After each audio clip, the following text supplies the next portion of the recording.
2 weeks been rough for you?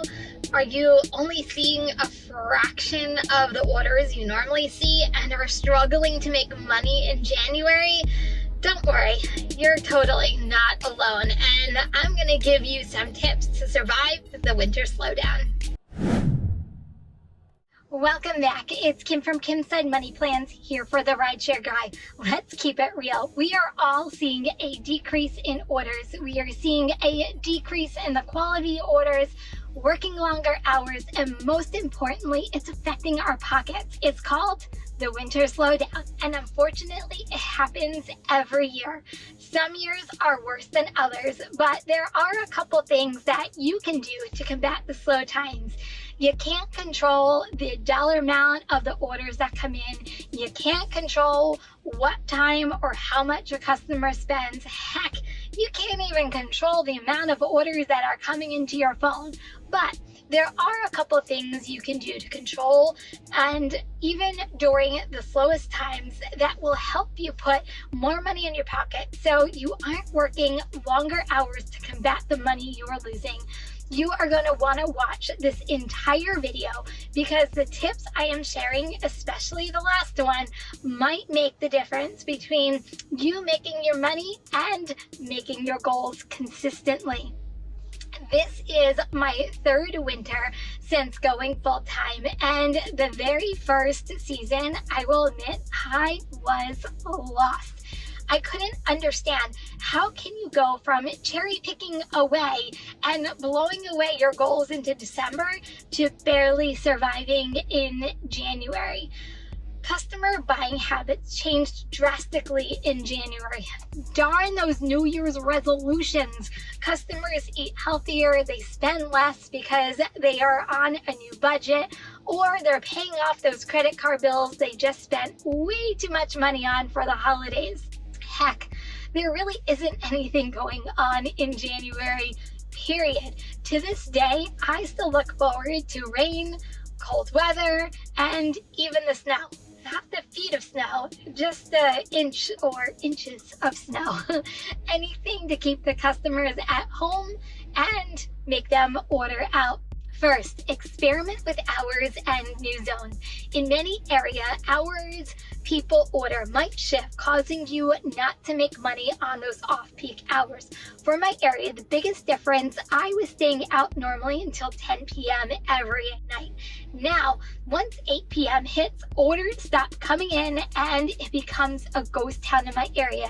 Same with mornings. The orders start coming in the closer you get to the lunch shift.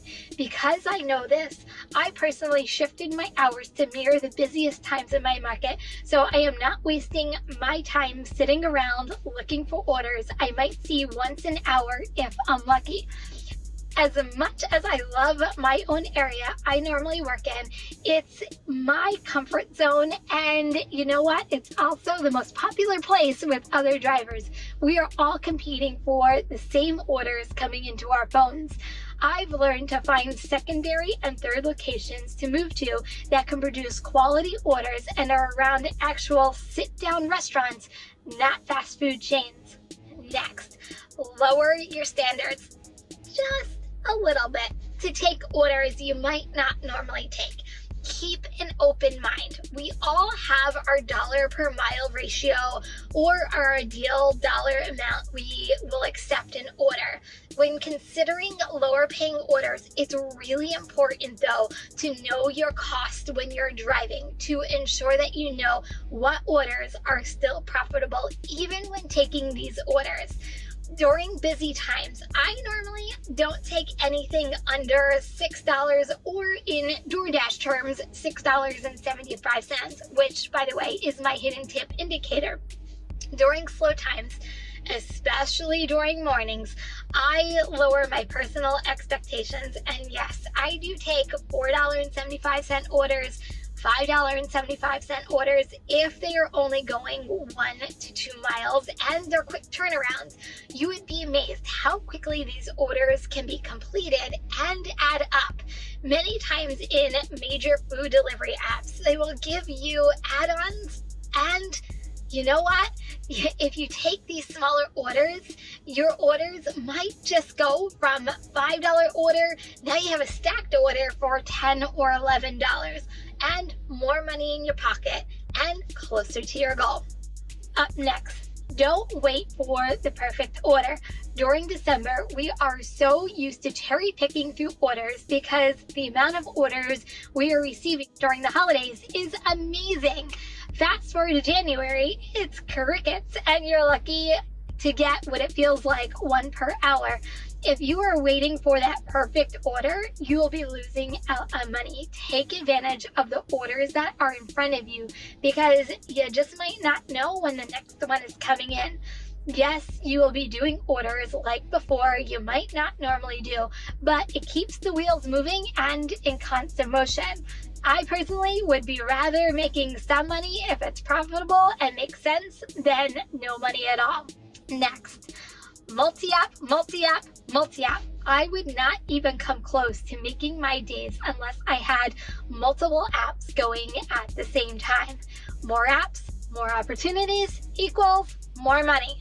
Along with multi-apping comes knowing what apps work best at different times of the day. Unfortunately, I can't tell you how each of your apps perform in your own market. It's something you are going to have to experiment to find that right mix to make you the most amount of money. Also, different apps perform differently on different days of the week. For example, this is what my typical week looks like in my market. I've learned that there really isn't any food delivery business in the morning, so I turn on grocery apps I have such as Walmart Spark, Point Pickup, Shipt, Instacart. And then around 10:30-ish, I switch over to food delivery to see if I can get a catering order on DoorDash that gets released around the same time. And then I work food delivery during the peak lunch rush. I stop at 2 p.m. because business comes to a complete stop. And I'm not wasting my time sitting around. I do sometimes put my apps on while I'm at home. And in my house, I am very fortunate that I live near a hotspot and I can still see orders if they are worth taking. If not, I'm still in the comforts of my own home doing my own thing. I finally go back out around 5 p.m. and do food delivery from 5 to 8 p.m. The dinner rush in my market is where I make the most amount of money based on the higher spending habits of customers feeding their family and the price points. In some cases, the more customers spends, the higher the tips will be. Well, that's at least how it's supposed to go. Some customers didn't quite get that memo. Lately, 8 p.m. is my cutoff because there is no business, and sometimes it might go into 9 p.m. on the weekends based on people going out or staying up just a little bit later. Lastly, and I personally feel like this is the most important one, sign up for as many apps as you can, even if you don't use them, and dust off those apps that you rarely use. Give yourself as many opportunities as you can to make money. The money is out there, but unfortunately, you kind of have to find it. It's not going to come to you unless you have multiple opportunities. I've done both these two things in the past 2 weeks. I normally have 5 major apps that I work regularly, but I have 10 apps altogether. Because I know how January works, every morning now when I start, I turn them all on. For example, I go online with Point Pickup, which I haven't done in I can't tell you how long.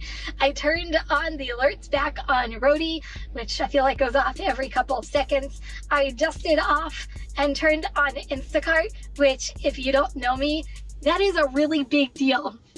And I am doing anything in my power that I can control to make money. These past 2 weeks, I signed up for more apps. I kind of find it challenging to find the ones that I don't know about that might be available in my market. I signed up for apps that aren't even in my area that I need to travel a little bit to, but you know what? It's worth traveling to if you're going to make you money. For example, Deliver That isn't in my market. It's 20 miles north of me, but I still signed up for it. I signed up for Curry this week, and I started using ParaWorks. Having more apps gives you a fighting chance. You never know.